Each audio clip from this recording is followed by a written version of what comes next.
हौसले से भारतीय ऊंची उड़ान, ना कोई शिकायत ना कोई थकान। अग्रसर है हर क्षेत्र में नारी, चाहे जो हो हालात। नारी कभी ना हारी, नारी कभी ना हारी।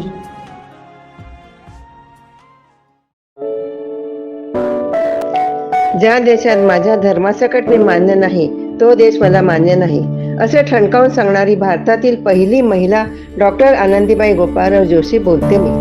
माझा जन्म 31 मार्च 1865 मध्ये झाला.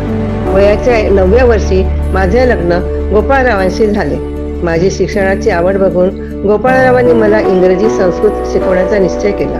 वयाच्या 14व्या वर्षी मी एका मुलाला जन्म दिला, पण दुर्दैवाने वेळीच वैद्यकीय उपचार न झाल्याने तो 10 दिवसच जगू शकला. माझे दुःख बघून यजमानांनी मला धीर दिला. ते म्हणाले, आनंदी, जर योग्य उपचार हवे असतील तर आपल्यापैकी कुणाला डॉक्टर व्हावे लागेल. आणि मी डॉक्टर होण्याचा निश्चय केला.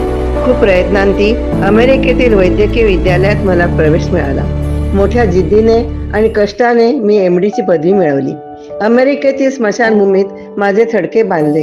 त्यावर कोरीव अक्षरात लिहिले, आनंदी जोशी, एक तरुण हिंदी ब्राह्मण कन्या, पहिली भारतीय डॉक्टर स्त्री. डॉक्टर होण्याचे स्वप्न पूर्ण झाले, पण नशिबाच्या वाटा अचानक फिरल्या. मला क्षयाची बाधा झाली. कोणी इलाज करायला तयार नसल्याने 26 फेब्रुवारी 1887 मध्ये माझी प्राणज्योत मालवली. डॉक्टर बनून देशभगिनीवर उपचार करण्याचे माझे स्वप्न धुळीस मिळाले.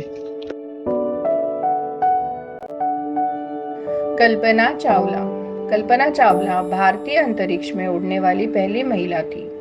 उनका जन्म 17 मार्च 1962 को हरियाणा के करनाल में हुआ था।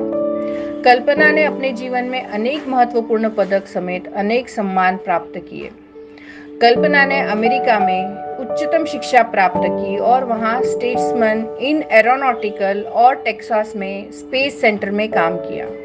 उन्होंने 1997 में नासा के स्पेस शटल मिशन STS-87 में भाग लिया और इसमें अंतरिक्ष में यात्रा की। कल्पना चावला को भारत सरकार द्वारा पद्मश्री से सम्मानित किया गया। उन्होंने अपने उत्कृष्ट योगदान के लिए अनेक पुरस्कार प्राप्त किए, जैसे कि Congress gold medal, gold ATS और DSC संग्रहालय की नामांकन। कल्पना चावला ने अपने उच्च योगदान के लिए भारतीय अंतरिक्ष अनुसंधान संगठन ISRO की तरफ से एक सम्मानित स्थान प्राप्त किया। उनके उड़ने की कहानी भारतीय महिलाओं के लिए प्रेरणा स्रोत बनी। सुधा मूर्ति भारत की पहली मैकेनिकल इंजीनियर थी जिसे टाटा ने हायर किया। इनका जन्म 19 अक्टूबर 1950 को हुआ था। इन्होंने मैकेनिकल इंजीनियरिंग में अपनी पढ़ाई की और इंजीनियरिंग में ही डिग्री प्राप्त की। सुधा मूर्ति को भारत सरकार द्वारा पद्म भूषण से सम्मानित किया गया। सुधा मूर्ति ने अपने करियर के दौरान विभिन्न क्षेत्रों में अपनी योगदान दिया है, जैसे कि विज्ञान, प्रौद्योगिकी और सामाजिक सेवाएं। उन्होंने भारतीय साहित्य के क्षेत्र में भी अपना योगदान दिया है। सुधा मूर्ति की कार्यक्षमता और नेतृत्व के लिए उन्हें बहुत सम्मान मिला। उनकी प्रेरणादायक कहानी ने अनगिनत युवाओं को उत्थान के लिए प्रेरित किया है।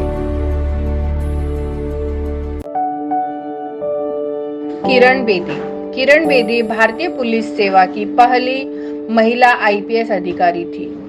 उनका जन्म 9 जून 1949 को हुआ था। उन्होंने भारतीय पुलिस सेवा में 1972 में शामिल होकर अपनी करियर की शुरुआत की। किरण बेदी को क्राइम प्रिवेंशन के क्षेत्र में उनके कार्यों के लिए जाना जाता है। उन्होंने अपने करियर के दौरान कई महत्वपूर्ण पदों पर काम किया, जैसे कि दिल्ली पुलिस की पहली महिला ACP बनना। किरण बेदी ने अपने जीवन में अनेक विभिन्न क्षेत्रों में सेवा की है, जैसे कि नारी सशक्तिकरण, जागरूकता और शिक्षा। उन्होंने विश्व में जाने वाली पहली महिला IPS अधिकारी बनने का गर्व हासिल किया है। उनके सामाजिक कार्यों और सेवानिवृत्ति के लिए उन्हें मार्गदर्शक महिला के रूप में सम्मानित किया गया है। किरण बेदी ने अपने कार्यकाल में अपराध के प्रति कड़ा स्थान लिया और कई सामाजिक परिवर्तनों में योगदान दिया।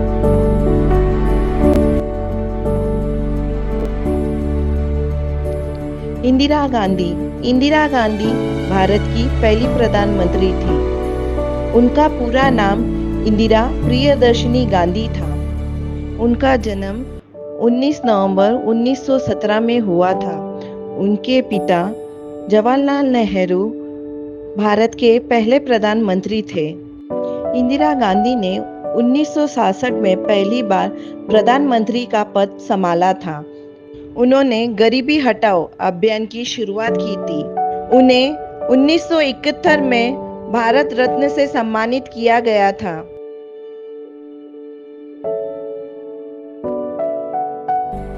India's first female lawyer Cornelia Sorabji के बारे में।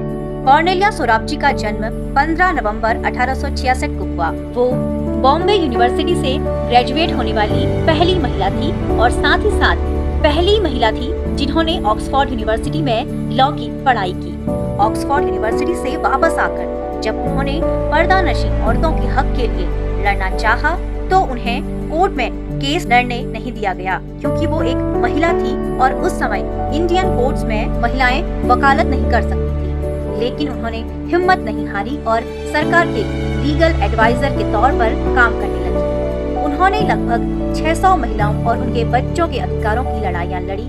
1924 में जब भारत में महिलाओं के लिए वकालत के दरवाजे खुले तो सोराबजी पहली महिला वकील बनी।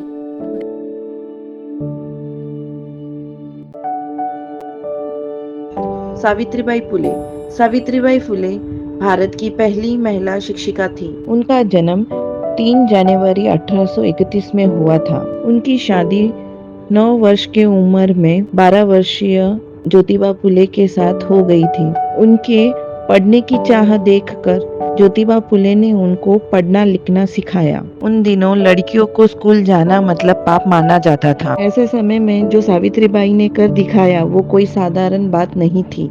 सन 1847 में वो परीक्षा पास करके पहली शिक्षिका बनी। उन्होंने महिलाओं और दलितों के लिए शिक्षा के क्षेत्र में महत्वपूर्ण योगदान दिया। उन्होंने शिक्षा के क्षेत्र में जातिवाद और लिंग भेद के खिलाफ लड़ाई लड़ी। उन्हें महिला शिक्षण के क्षेत्र में उनके महत्वपूर्ण योगदान के लिए बहुत सम्मान और प्रसिद्धि मिली।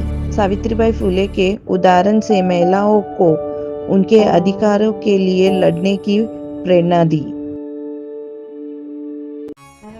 आनंदीबाई का किरदार सो सूर्यमाला बिरला, कल्पना चावला का किरदार सो शकुंतला साबू, सुधा मूर्ति का किरदार श्रीमती लक्ष्मी देवी बाहेती, IPS किरण बेदी का किरदार श्रीमती अयोध्या जाजू, इंदिरा गांधी का किरदार श्रीमती सरोज मुंदड़ा, कॉर्नेलिया सोराबजी का किरदार श्रीमती लक्ष्मी जी मंत्री, सावित्रीबाई का किरदार सो पूर्णिमा जी मांडने। धन्यवाद।